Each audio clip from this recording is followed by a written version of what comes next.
Hi everyone. Welcome to Insurance 101 with ET, where I will share with you some tips, some financial information with regards to financial planning and money matters. So, thank you so much for clicking on this video. So, if this is the first time you're clicking on my video, okay, I'm actually a full-time financial advisor in Singapore. So, having been doing accounts for the past 5 years before I joined this industry, this actually puts me in a very good position to help individuals to plan their financial as well as business owners too. So today the topic is about financial planning pyramid.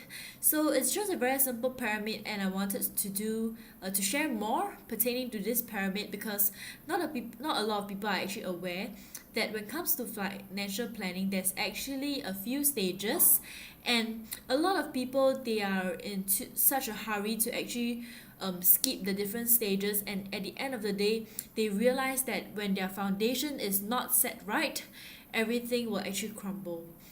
So that's what I wanted to share today. So let's get started. If let's say you find that this video is very beneficial, do feel free to share, because I'm doing all this video for free, and I hope to, through sharing the video, you will be able, to work together to to raise awareness on the importance of financial planning, and hopefully to help more people along the way. So yeah, let's get started. Okay, so this is the financial planning pyramid. Okay, so what I'm going to do is I'm going to actually share with you from the lowest all the way to the top, and from there you'll be able to understand why is it so important to start your financial planning pyramid from the bottom to up, and why is it so important to actually follow the different steps and not to actually rush into getting things done. Because financial planning, I believe that financial planning is a lifelong journey. So even though currently now you might not have the budget to actually do so much thing, but gradually, as long as you have a plan, as long as you stick to the plan, you'll be able to get whatever that you want to achieve, which is financial freedom or to be debt free. So so first of all, let me share with you the first thing, which is at the base of the pyramid. Financial planning pyramid is actually the emergency fund. Okay, so the emergency funds is it has to be liquid, meaning that when you actually need it, it has to be in your bank account so that you can straight away withdraw it and you use it for emergency um, situations, such as, for example, for things like medical fees, which can only be claimed based on reimbursement basis. So you actually need this cash flow to actually tide through this, and other things that you may spend on using your emergency funds, such as a sudden breakdown of your fridge, or like maybe if you own a car and something happens to your car. For example, there's some parts which are spoiled and then you need to get it fixed ASAP. Okay, this is when you can actually use your emergency funds. So emergency funds, right? Okay, depending on individual. Okay, most people will actually recommend emergency funds. Okay, to be 3 to 6 months of your annual income, of your monthly income. Okay. Yeah. But of course, in some scenarios, sometimes 3 to 6 months might not be enough. So this is based on the assumption that um, it is for like whatever that I've mentioned. But if let's say you do not have all your insurance in place, these emergency fund will not be enough. Because can you imagine, if you don't have your hospitalization plan in place, do you think your 3 to 6 months of your monthly income will be able to pay for your monthly salary, for your monthly for the hospital bill itself? It won't be able to. So that's why emergency fund is very important. Okay, and 3 to 6 months is if you have all your insurance plan in place, that is when 3 to 6 months will be enough. Okay, number 2 will be on wealth protection. So on wealth protection itself, we usually refer to things like your insurance. Okay, and then I will actually share more about it in the next few videos. Okay, Then the third stage will be wealth accumulation. So after you have actually done your wealth protection, after you've settled to your wealth protection, the next stage will be on the wealth accumulation and then the wealth acceleration. So these things are actually referring to wealth acceleration can means investments or even ways to grow your money.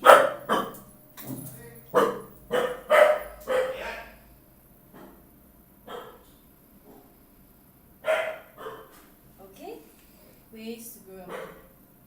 Yeah. Okay, let me write properly. Okay, ways to grow money is the wealth acceleration, followed by wealth preservation, because at a certain age, maybe when you're at age 55 or maybe 50, you don't have that much of a risk appetite because of your age and because of the time horizon. So you'll probably, you might have a few lump sum cash from all the investments or endowments plan that you have actually placed when you have actually bought for yourself when you're younger.